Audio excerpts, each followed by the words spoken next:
बिस्मिल्लाहिर्रहमानिर्रहीम, अस्सलाम वालेकुम एवरीवन। आज हमारे केमिस्ट्री फर्स्ट ईयर का जो चैप्टर 4 है सॉलिड पार्ट हम पढ़ रहे हैं। उसके अंदर जो हमने डिस्कस करना है वो हमने पढ़नी है प्रॉपर्टीज ऑफ क्रिस्टलाइन सॉलिड। हमने दो तरह के सॉलिड पढ़े थे, एक क्रिस्टलाइन सॉलिड और एक अमार्फस सॉलिड। तो अमार्फस सॉलिड्स जो है वो इतने अच्छे सॉलिड्स नहीं होते, तो हमारे पास जो प्योर सॉलिड्स होते हैं वो क्रिस्टलाइन सॉलिड्स होते हैं। तो हम उसकी प्रॉपर्टीज देखेंगे। उसमें सबसे पहली प्रॉपर्टीज जो है वो आपके पास है उसकी ज्योमेट्रिकल शेप। ये क्रिस्टिकल्स बेसिकली जो आपके पास क्रिस्टल होते हैं उनकी शेप कैसी होती है। उनकी जो शेप होती है बेटा, सबसे पहली चीज होती है कि वो होती है आपके पास 3D। 3D का मतलब होता है कि जो एक प्लेन में फिट ना आ सके। जैसे आपके पास ये जो पॉइंटर है ये आपने यूं रखा है, तो ऐसा तो नहीं हुआ कि ये बिल्कुल जो है वो पेज के साथ अटैच टाइप हो गया, ये थोड़ा सा बाहर को है, तो ये आपके पास 3D है। जबकि आपके पास ये जो पेज है, ये पेज कैसा है कि बिल्कुल फ्लैट है, ये आपके पास 2D है। तो आपके पास जितने भी सॉलिड्स होते हैं, क्रिस्टलाइन सॉलिड्स होते हैं, वो कैसे होते हैं? 3D होते हैं। 3D उनकी शेप होती है। उसके बाद क्या होता है कि उनके अंदर जितने भी एंगल्स होते हैं, इंटरफेशियल एंगल्स का मतलब होता है कि दो कोई भी साइड्स है ना क्रिस्टल की, सपोज आपके पास जो क्रिस्टल है सपोज ऐसा दिखता है, 4 कोनों वाला है, तो उसके हर 2 कोनों के दरमियान का जो एंगल है उस एंगल को कहते हैं इंटरफेशियल एंगल्स। अब वो क्रिस्टल चाहे इस शेप में हो चाहे इस शेप में हो, किसी भी शेप में हो, तो उसकी जो सरफेस का इंटरफेशियल एंगल है ना, ये वाला जो एंगल है जहाँ पे दो आपके पास साइड्स इंटरसेक्ट कर रही हैं, कट रही हैं एक दूसरे को, तो ये जो एंगल है ये सेम ही रहता है, चाहे आप उसके बड़ा सारा एक क्रिस्टल ले लो या उसको पाउडर फॉर्म में उसका एक छोटा सा पीस उठाकर देख लो। तो ये एक करेक्टर है आपके पास क्रिस्टलाइन सॉलिड्स का कि वो इस तरह ही रहते हैं। दूसरा आपके पास, अब क्योंकि उनकी शेप इतनी ऑर्डरली है, तो आपने पढ़ा था कि क्रिस्टलाइन सॉलिड्स का मेल्टिंग पॉइंट कैसा होता है? शार्प होता है। एक ही पॉइंट पर जाकर वो मेल्ट होना शुरू होता है हर दफा, क्योंकि उसके अंदर कोई इम्प्योरिटी तो है नहीं कि जो उसके मेल्टिंग पॉइंट को कम या ज्यादा कर दे। तीसरा आपके पास जो इसके अंदर है वो है क्लीवेज प्लेन। क्लीवेज प्लेन का मतलब है कि आपके पास क्रिस्टल्स के कुछ वीक एरियाज होते हैं और कुछ स्ट्रॉन्ग एरियाज होते हैं। बेसिकली क्रिस्टल क्या होता है? अट्रैक्शंस ऑफ मॉलिक्यूल से मिलकर बना हुआ होता है ना, तो मॉलिक्यूल्स की अट्रैक्शन जहां पर थोड़ी वीक होती है वो प्लेन्स आपके कहलाते हैं क्लीवेज प्लेन। सपोज आपके पास ये क्रिस्टल है और इसकी ये वाली जो सर्फेस है ये इतनी स्ट्रॉन्ग नहीं है, बाकी ये वाली भी स्ट्रॉन्ग है, ये वाली भी स्ट्रॉन्ग है, तो जिस सर्फेस से आप इसको तोड़ सकते हो, जिस प्लेन में से आप इसको सीधा सीधा कट कर सकते हो, वो प्लेन आपका कहलाता है क्लीवेज प्लेन। और आपके पास ये क्रिस्टलाइन सॉलिड की एक प्रॉपर्टी है, हर तरह का सॉलिड, जैसे शुगर का जो सॉलिड है उसके अपने क्लीवेज प्लेन्स होंगे, सॉल्ट क्या है उसके अपने होंगे, डायमंड क्या है उसके अपने होंगे। चौथी प्रॉपर्टी आपके पास है एनिस्ट्रोपिक प्रॉपर्टी। आप इसको पढ़ चुके हैं, ani mean different and tropic mean direction, कि ये जो क्रिस्टलाइन सॉलिड्स हैं, अब क्योंकि आपने अभी पढ़ा कि इनके कुछ वीक पॉइंट्स होते हैं, वीक अट्रैक्शन से बना हुआ होता है कुछ एरिया, कुछ जो है वो इनका स्ट्रॉन्ग अट्रैक्शन से बना होता है, वैसे बने ऑर्डर्ड अरेंजमेंट में सारे मौजूद होते हैं। तो अब जो पॉइंट्स ज्यादा स्ट्रांगली आपके पास अटैच हुए होते हैं, तो वहां पर कंडक्टिविटी यानी फिजिकल प्रॉपर्टीज क्या होती हैं कि कम होती हैं शो। वही अगर आपके पास क्या होता है कि आपके पास एरियाज थोड़े वीक होते हैं, उनके पास फ्री इलेक्ट्रॉन्स मूव कर रहे होते हैं, जैसे सपोज इस एरिया में फ्री इलेक्ट्रॉन्स मूव कर रहे हैं, तो इस एरिया की कंडक्टिविटी यानी फिजिकल प्रॉपर्टीज कैसी होंगी? ज्यादा होंगी।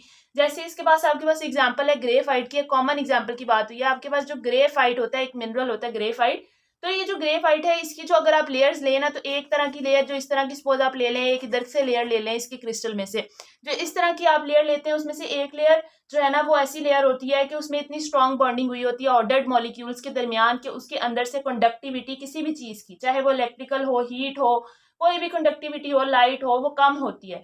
वही अगर आप एक दूसरी साइड पे देखो जहां पर अट्रैक्शन कम है, यानी क्लीवेज प्लेन वाली साइड जहां से आप क्रिस्टल को तोड़ सकते हो, उस जगह पर आपके पास फ्री इलेक्ट्रॉन्स या फ्री कोई ना कोई चार्जेस मौजूद होते हैं, जिसकी वजह से आपको पता है कि कंडक्टिविटी फ्री इलेक्ट्रॉन्स की वजह से एनहांस हो जाती है, इंक्रीज हो जाती है, तो वहां पर कंडक्टिविटी कैसी होती है? ज्यादा होती है।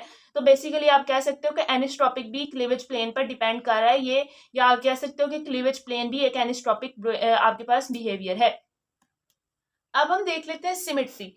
सिमेट्री का क्या मतलब है कि कोई चीज कैसी हो? एक जैसी हो, एक जैसी उसमें सिमेट्री हो। मतलब कि आपके पास ये सर्कल है, आप इसको यहाँ से कट करो दोनों साइड्स एक जैसी, आप यहाँ से कट करो चारों साइड्स एक जैसी, या दोनों साइड्स एक जैसी, मतलब आप उसको कहीं से भी कट करो उसके इक्वल पार्ट्स बन जाए। या आपके पास कोई भी चीज है, ये सर्कल ही है, आपके पास ये सर्कल इस तरह से ड्रॉ हुआ है, आपने इसको 360 डिग्री पर घुमा दिया, यानी कि बिल्कुल उल्टा कर दिया, तब भी आपके पास कैसा रहा है? सर्कल ही रहा है। तो ये इस चीज को कहते हैं सिमेट्री। सिमेट्री 3 तरह की होती है, कि आप उसको सेंटर में से कट करें तो इक्वल पार्ट्स में डिवाइड हो तो सेंटर ऑफ सिमेट्री। आप उसको किसी भी प्लेन में यूं कट करें, यानी इधर को कट किया इधर को कट किया, तो भी क्या हो कि सारी साइड्स इक्वल आए तो होती है प्लेन ऑफ सिमेट्री। और अगर आप क्या करें कि किसी एक्सिस में, यानी कि आप जब किसी चीज को कट करें, ये सर्कल है, आप इसको दरमियान में से कट करें, यानी कि दरमियान में से, इसके एक्सिस कहते हैं दरमियान से इसको कट करने को, एक्सिस में आप कट करें तो दो जो साइड्स बने वो एक दूसरे की मिरर रिफ्लेक्शन हो। मिरर रिफ्लेक्शन में क्या होता है कि चीज उल्टी नजर आती है, इधर को है तो ये इधर को है, तो ये बेसिकली इक्वल पार्ट्स हैं बस, लेकिन ये आपस में क्या है, मिरर रिफ्लेक्शन है। तो ये आपके पास है एक्सिस ऑफ सिमेट्री। आपके पास जितने भी प्योर क्रिस्टलाइन सॉलिड्स होते हैं उनके अंदर सिमेट्री प्रेजेंट होती है। उसके बाद आपके पास छठवीं चीज है उनकी habit, habit of crystal. Habit of crystal का मतलब आप देख सकते हैं कि हैबिट उनकी आदत हो क्रिस्टल की। आदत का क्या मतलब है कि उनकी जो शेप यूजुअली ड्रा की जाए, क्योंकि एक क्रिस्टल मोर देन वन शेप में एग्जिस्ट करता है। अब वो ज्यादा सारी शेप्स में भी एग्जिस्ट करते हैं, तो मोस्टली अगर हम देखें कि एक जो आपके पास क्रिस्टल है वो किस तरह से प्रेजेंट होता है, मोस्ट ऑफ द टाइम्स तो वो होती है उसकी हैबिट ऑफ द क्रिस्टल्स। कि अगर हमसे कोई पूछे कि ये क्रिस्टल कैसा, तो जो सबसे पहली शेप हमारे जहन में आए कि ये इसी फॉर्म में ज्यादातर प्रेजेंट होता है, तो हम कहेंगे वो उसकी हैबिट है क्रिस्टल की। जैसे आपके पास जो NaCl है, वैसे अगर उसको देखा जाए तो वो क्यूब शेप्ड का होता है। अगर नॉर्मल कंडीशंस में देखा जाए तो वो उसकी हैबिट है कि वो क्यूब शेप में ही ज्यादातर होता है।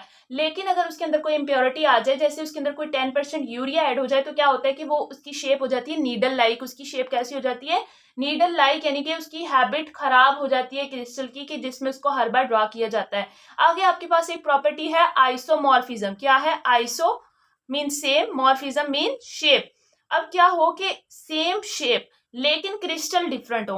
अब आपके पास 2 या 3 क्रिस्टल्स ऐसे हों या काफी ज्यादा क्रिस्टल्स ऐसे हों, लेकिन वो है तो अलग-अलग क्रिस्टल्स, कोई किसी चीज का क्रिस्टल है कोई किसी चीज का, लेकिन उनकी शेप सेम हो, शेप एक तरह की हो, तो उसको कहते हैं आइसोमॉर्फिज्म। क्या कहते हैं, आइसोमॉर्फिज्म।